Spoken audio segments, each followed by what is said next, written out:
Good morning, everybody. This is the Retirement Income Options Program and also Stocks for the Week. Just wanted to start out with an announcement. I mentioned it last week. I have created a jumpstart for investment letter subscribers. So if you are looking to get some hand holding and a review of your portfolio, I have that all set up now. It's a 3 to 4 month program, which will help you really get rid of the dogs that are in your portfolio and start to build into your long-term planning the investments that I like. I am halfway done with the Q4 plug and play stocks. I will have this done late tonight probably, but I wanted to go through a couple of key points. So we're in a bottoming process for the stock market, but how low can it go? That's a tough question. I think there's two scenarios that are likely and one that's unlikely. There are several support levels coming, and we want to pay very close attention to those. The Federal Reserve will have a pretty outsized impact, although black swans or bad news could override the Federal Reserve at least for a little while. Most leading indicators are already pointing to falling inflationary pressure outside of energy and supply chain constraints, topics that we've covered over and over again. In the fourth quarter, you'll want to be a net buyer of stocks, not a net seller. So we were a net seller in the fourth quarter last year and the first quarter this year, relatively neutral in the second and third quarters, probably still trimming certain things while we added other things. But I think you want to be an outright buyer through the end of the year now. So what is the outlook for the stock market? Well, let's start with energy. We went through a long period of cheap energy prices after the financial crisis. And that was great because it led to very low inflation, despite massive amounts of money being printed via quantitative easing and the federal government having several bailout programs between those of the financial crisis all the way through COVID. Once energy prices started to go up, then inflation really kicked into high gear. And while the chest thumpers and foot stompers and Austrian economist wannabes want to say that this is all monetary pressure, they've been wrong for decades, and they're wrong now. Once the price of energy stabilizes and starts to drift down, inflationary pressure will be almost gone. The Federal Reserve has already taken care of the housing bubble. Prices are down in something like 50 markets already, and probably will drift down over the next year or two. I don't see a financial plunge coming in the housing market because there still is a net shortage of housing. We have private equity firms that own between 1% and 2% of all the houses in America, and another 3 or 4% of the people who own a second house, and they rent it out on the short term. So there's not a lot of slack in the housing market. That has started to change. As I told you at the very start of the year, we were going to have a record inventory added this year, and we did. Those are all being opened up right now. My daughter just moved into one. Brand new apartment complex at the edge of a golf course in Milwaukee that nobody ever thought would have apartments. And yet they built these apartments right into the hills overlooking a golf course in a suburb of Milwaukee. And that's happening all over America. Now, would it be better if we had single family homes or condos? Probably. And that's a different issue. But the total number of homes available has drifted upwards this year. And if the hotel lobby gets what they want, which is for Airbnb and other short-term rentals, they have to pay higher tax and regulatory expenses, then all of a sudden some of those will come back into the market. In addition, population growth in the United States has basically stopped because we're not allowing in enough immigrants. Now, will that change in the next several years? I hope so. We need more immigration to stimulate the economy. However, with housing, that inflationary pressure is already starting to ease. Energy pressure is still there because OPEC and Russia just decided to cut production by up to 2 million barrels per day. So the net impact is that over the winter, they're going to engineer tighter oil supplies, but that is going into a period where next year the United States will set a record for oil production. All the rhetoric that you're going to hear into the election is something else. But the reality, according to the oil companies and the EIA, is that we are on the verge of record oil output in the United States. And people are going to still run around saying Keystone XL. Doesn't really matter. Canada is still going to do 600,000 more barrels per day. It'll just come by truck and train. The oil pipelines aren't even full. So all this argument about pipelines is kind of silly. It's rhetoric. It's not reality.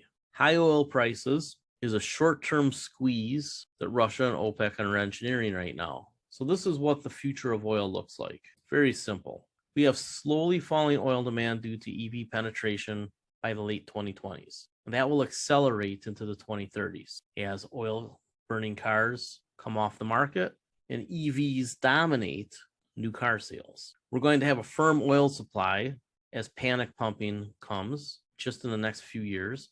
We're already seeing it from Venezuela, aren't we? Read this article that I linked. Countries with oil want to pump it. Why? Because they know that the long term isn't the long term anymore.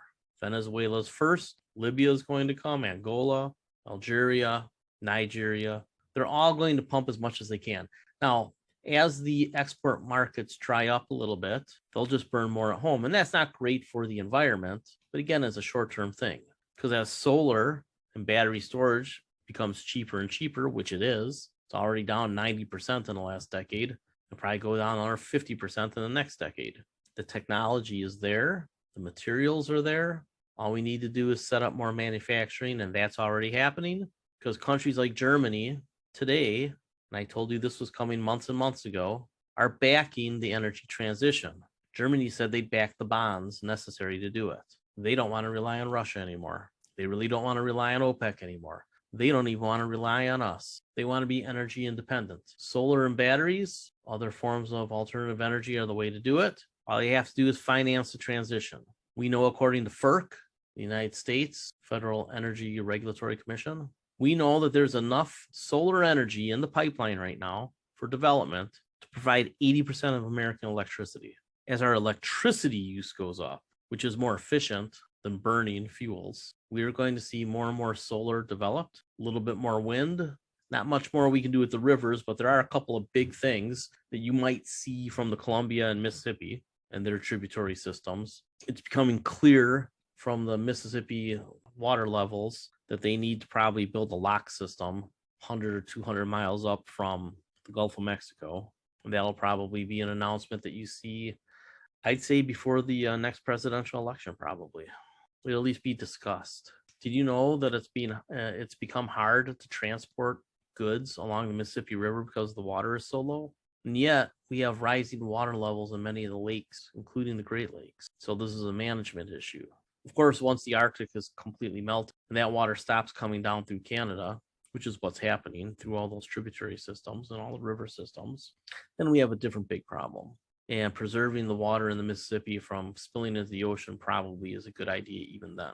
So there's interesting things going on, but it all comes back to, for us anyway, that the age of expensive energy is temporary. I don't know that it'll get as cheap as it was for a long time because there is a process involved here. It's going to take a while to build everything out. But during that process, you're going to see a lot of money made in the various decarbonization investments. Now, when do we buy? The fourth industrial revolution and decarbonization? Well, we've already started. You've already seen my S&P 500 chart. We're almost down to my base case. Now, will it bounce around here or will it get all the way down here? Hard to know. I suspect it gets close to this line down here, right in this area. Somewhere between the green line, that old trend of the QE era, and then these pretty strong support levels here at the upper end of the 2020 range. Doesn't mean that we can't get to the lower end of 2020 or even 2018 or even 2016, what I've called the Armageddon zombie apocalypse zone or the Jeremy Grantham zone. You probably want to get about 2/3 of your cash invested in here, but probably hold a third of your cash to see if it's going to bounce or if it's going to take another leg down.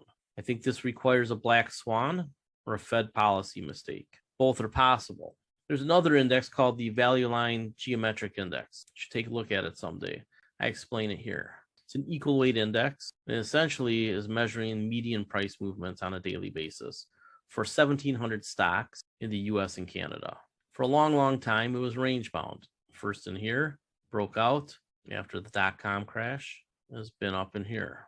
Tested this level 3 times. Should it rise higher? It probably should not have. We know that valuations were already high here. Notice how it came down during the S&P 500 period that was sideways for 2 years. Why do these charts look different? Why does SPY look different than this? Because this measures 1,700 stocks and is equal weighted. You get a distortion with SPY because those top 6 or 7 stocks dominate the index, make it look a lot better than it is. So this index is more representative of the total market than the S&P 500, which is more representative of a handful of giant stocks. So now it's testing this level as support and it's failing. So it's likely to come down to here. This is almost another 20% drop. Large caps will feel it, mid caps will feel it, small caps will feel it in decreasing orders of magnitude. Why decreasing?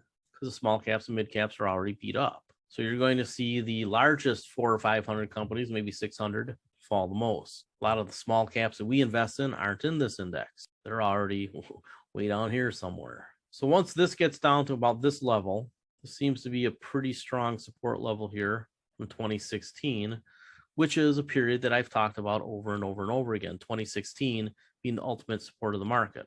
Only COVID made it drop further. This level here was resistance a couple times, finally broke through. Came down, didn't stay below it very long. .com crashed here during the financial crisis, got below it, quickly got back above. Tested its resistance again here, rejected in 2014, 15, 16, and finally broke out, but wanted to get pulled back. COVID, QE infinity. So where is this going to go? I think right about here is very likely, right? The bottom of this area, but this is more likely than most people want to think. You could see large cap stocks fall another 40%. I don't think that you will, but it's more likely than I think a normal economy would suggest. This area here, though, is kind of a midpoint. And 50% retracements from here to here, it's about what it looks like. It's about half, right? This is about the middle, would be normal-ish. I know that everybody has a magic formula, a magic chart. They want to say, this is where it's headed. It's all bullshit, folks. All you can do is narrow it down to ranges and scenarios. It's just like poker. Last night I played in a poker tournament with about 200 entries, came in 9th. Hand I lost on was a coin flip. I had ace queen, he had a pair of threes. I didn't get the ace, the queen, and on the river, a jack would have made me 2. I was a 48% dog. He was 52% favorite. That's the type of risk reward you don't want to deal with. In poker, final table, you have to win a couple coin flips to win the tournament. And that guy ended up winning 5 consecutive coin flips and won the tournament. It's weird to win 5 consecutive coin flips, which is why I go all the way back to what I started with today, is we don't want to buy stocks that are average, which means essentially a coin flip. And that's about 80% of the stocks on the stock market are either coin flips or worse. So if you're going to own individual stocks, pick stocks that either are lower risk than the index, and there's not many of them out there. There's maybe a dozen or 2 dozen. Berkshire being the one that I think makes the most sense because it is invested in over 100 companies and they buy back their own shares if things get bad. Anybody that owns the S&P 500 should sell it, buy Berkshire instead. Similar performance, less risk. Makes a lot of sense. Then if you want to beat the market, but not take more risk than the market, you have to buy the companies that are growing and have a good balance sheet that satisfy our 4 criteria. Secular trend is on their side. Government policy is on their side. In the short term, monetary conditions are really just ways to change the calendar. Fundamentals of the company are good, growth and balance sheet. And then you're getting your technical signal. So we're looking at the technical signal now. As this line comes to about here, you really need to be an aggressive buyer over a few months. I would anticipate that we're here in the next couple of weeks. I do. I believe that by the end of October, you're probably going to see us down here. And either the Fed meeting on November 1st and 2nd causes it to bounce, or we'll know if we're going to get that next leg down. But because we don't know whether we're going to break through this line, as we approach it, you have to start buying. Because even if we go down to here, it'll just be short term. You don't want to not have any money invested if it bounces. Because as we get into the new presidential cycle, starting in January, and as the millennials more and more take control of the economy and inherit a lot of money, the world's going to change. It's going to change for the better. It's going to be centered around the 4th Industrial Revolution, decentralized finance to an extent, and decarbonization. Those are the things that the millennials care about. So as they get the money, that's where the money's going to go.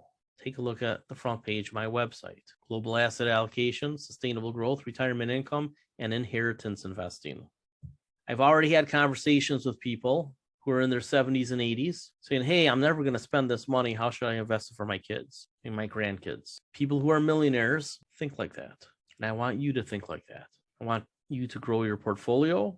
I want you to have all the income you need. And I want you to have so much that you can give some of it away during your lifetime, and that safety net, rather than sitting in the bank, is invested in great long-term assets. Because honestly, having a lot of money sitting in the bank for anything longer than a year is a bad idea. You want to have your money invested for the long term, even if you're 80 something years old, unless you're running out. But if you have a lot of money, more money than you'll ever spend, unless you develop some sort of, really expensive tastes in retirement that you didn't have most of your life, this is what's coming. And I'm working with the millennials right now because they are on their third or fourth or fifth job change. They have 401k money. And they're thinking to themselves, I can do whatever I want in my 50s if I just do pretty well the next 10 years. So as the last baby boomers retire, the millennials start thinking about just doing things that they want to do, which will include work for most of them, but it won't be the type of plug and play work that a lot of people have had to deal with their lives. Technology is going to enable people to do what they want. Robots are going to do a lot of the construction. AI is going to do a lot of the middle management. It's going to be a different world. It's going to be a better world. You make a lot of money investing in it. So let's look at just a couple more things here. On fossil fuels. You know that I'm not real hip on this, but every now and then there's an investment that makes me go, I've told you that I think Pioneer Resources is the best oil company in America. Occidental is right there too. These are companies that I talked about way back 4, 5, 6, 7 years ago. And I haven't traded them much because there's been easier trades to make. Trades where I didn't have to deal with Saudi Arabia distorting the system, where I didn't have to try to read their mind, even though I'm pretty good at it. Well, there's a company, and you'll remember we talked about Centennial Resources, who, again, 5, 6, 7 years ago. Centennial merged with Colgate, and now they are Permian Resources. Do any of you, I bet a couple of you remember this. When I said there should be a company called Permian Resources, well, they invented it just a couple months ago. This stock, the Centennial Resources and Colgate, they merged their Permian Basin assets, and they're saving about $500 million in the next year or two, something along those lines. They have a dividend that is variable. It has a base, about 2.5% of the current prices, but it looks like the dividend next year is going to be around 8 or 9 or 10%. Their hedges are getting them a lot of money, even if price oil comes down, and they're reducing expenses across drilling and completion rigs. Meanwhile, they have some of the easiest oil in the world to get to that's not in the Middle East. So this guy's article is okay. It's a good summary, but he doesn't explain why this company is going to do really well. Kind of touches on it, but not really. The managers of this company started the company in 2015, Colgate, and they bought assets that were in bankruptcy. So they have a lot of very low-cost assets for them, and they are big holders of the common stock. And that's why they want the big dividends, because they're paying themselves through the common stock. So they want big dividends. They're going to make this company into a dividend darling. And I would think that this stock probably triples over the next 4, 5, 6 years. And you're going to collect maybe almost a double-digit dividend. They are going to pay out about half of their free cash flow. And I think that some of the special dividends are going to be gigantic, because I don't think they're going to buy anything else. I mean, they're going to do some swapping, some upgrading here and there. But this company is basically built, and now they're harvesting all the gains. Very low debt. It really is. It's rare for me to want to buy a fossil fuel company, but what I described somebody should do back in 2015 and 16, they did. And if you've listened to me long enough, you know that I look at this from the business angle, the way that you're supposed to, like somebody who is going to be the CEO or the CFO, not just somebody going, oh, look, it's going up. Oh, look, it's going down. Why? Think about things like a CEO or a CFO, like an entrepreneur. What would I do if I had the capital in 2015 and 16 when all the oil stocks were crashing? What would I do? I'd start buying the best assets out of bankruptcy court. And that's what these guys did. Company is also a takeover target. I can see Chevron eating them up, maybe even Exxon, either one. They're both right there, right next door. So the exit strategy here, probably several years out, is to sell the company after they drive the share price up. They're going to do that by making this a company that dividend investors want. Get them all in there, take the buyout, walk away billionaires. That's what's going to happen, more likely than not. Right? I got to put in my disclaimer. That's the business model. So at 8 something bucks a share, I think that's probably a pretty good buy. I have some cash secured puts that I'll show you in an article tomorrow that I'm trying to sell. They're not quite there yet. It's one of those situations where there's a cash secured put I want to sell, but I want a certain amount of premium, and what's being offered on the market is lower than what I want. So I set my limit order and I wait. I wait for volatility to give it to me. All right. Take a look at the article when it comes out tomorrow. My parents just flew in town, so I'll probably eat dinner with them. I have the Paramount Global article coming out tonight as well. All right. Let me stop recording and address a couple questions.